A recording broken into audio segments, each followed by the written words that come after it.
নমস্কাৰ পুনৰ আমি লগ হ'লো এটা নতুন ভিডিঅ' যোগেৰে আজি আমি কথা পাতিম আমি আমাৰ ইমিউন সিস্টেম আমি কেনেকৈ শক্তিশালী বা ষ্ট্ৰং কৰি ৰাখিব পাৰিম সেই বিষয়ে কথা পাতিম তো এনে ধৰণৰ কিছুমান খাদ্যৰ তালিকালৈ মই আপোনালোকৰ মাজলৈ আহিছোঁ যিবিলাক খাদ্য আপুনি ব্যৱহাৰ কৰি আপুনি আপোনাৰ ইমিউন সিস্টেম ষ্ট্ৰং কৰি ৰাখিব পাৰিম প্ৰথম খাদ্যবিধ হৈছে দৈ আমি সকলোৱে জানো যে গাখীৰত কেলছিয়াম থাকে আৰু দৈত প্ৰটিন থাকে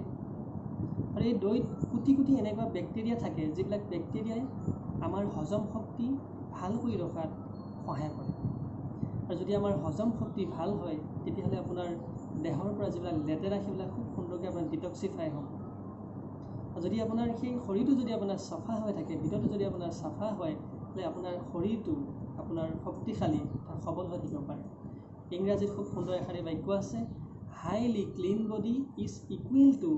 হাইলি ইমিউন বডি তো দৈনিক আপোনাৰ খাদ্য তালিকাত আপুনি সংযোগ কৰক এড কৰক আৰু আপুনি সুন্দৰকৈ থাকিব পাৰিব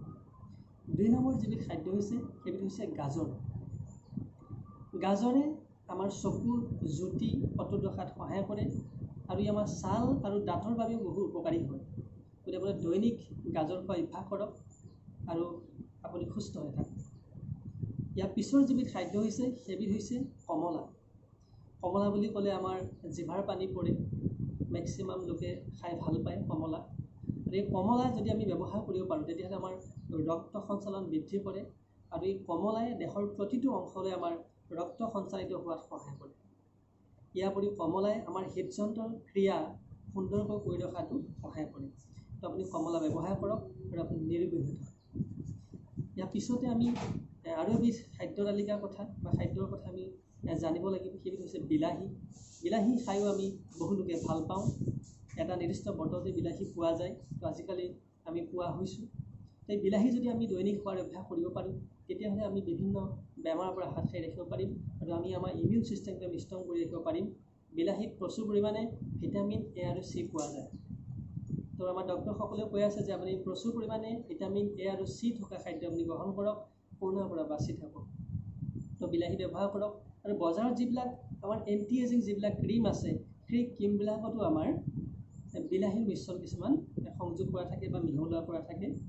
মিহলি কৰা থাকে আৰু সেইবিলাক ব্যৱহাৰ কৰি আমি সুস্থ হৈ থাকিব পাৰোঁ আৰু আপুনি বিলাহী ব্যৱহাৰ কৰি তাৰ পৰাও আপুনি হাত সাৰি থাকিব পাৰে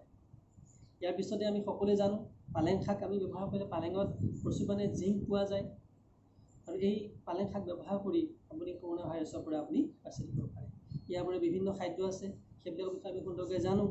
ফল যদি আপুনি খায় বা দৈনিক খোৱাৰ অভ্যাস কৰে আপোনাৰ ইমিউন ছিষ্টেম আপুনি ষ্ট্ৰং কৰি ৰাখিব পাৰে ইয়াৰ উপৰিও আমাৰ যিবিলাক টেঙাজাতীয় ফল ধৰি লওক নেমু হওক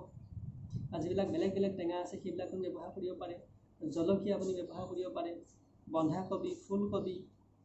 এইবিলাক আপুনি ব্যৱহাৰ কৰি আপুনি সুন্দৰ হৈ থাকিব পাৰে আপুনি সুস্থ হৈ থাকিব পাৰে ইয়াৰ উপৰিও যদি আপুনি কোনো বিশেষ প্ৰডাক্টৰ সন্ধানত আছে মাই ডিয়াৰ ফ্ৰেণ্ডছ মই গৌৰৱে আপোনালোকক জনাব বিচাৰিছোঁ আপুনি ভাৰত চৰকাৰৰ আয়ুষ মিনিষ্ট্ৰীয়ে চাৰ্টিফাইড কৰা খুব সুন্দৰ কিছুমান প্ৰডাক্ট আপুনি ব্যৱহাৰ কৰিব পাৰে ধৰি লওক কবচ প্লাছ অনেৰন Nutrilife Spina gold 95 Ayush wash এই প্ৰডাক্টবিলাক ব্যৱহাৰ কৰিও আপুনি সুস্থ হৈ থাকিব পাৰে মানে তো আশা কৰোঁ সকলোৱে এটা খুব সুন্দৰ এটা জীৱন অতিবাহিত কৰক সকলোৱে সুস্থ হৈ থাকক আৰু এইখিনি সময়ত আমি সকলোৱে ইজনে সিজনৰ হাতত হাত দি আমি ৰাখি থাকোঁ তো ধন্যবাদ জয় হিন্দ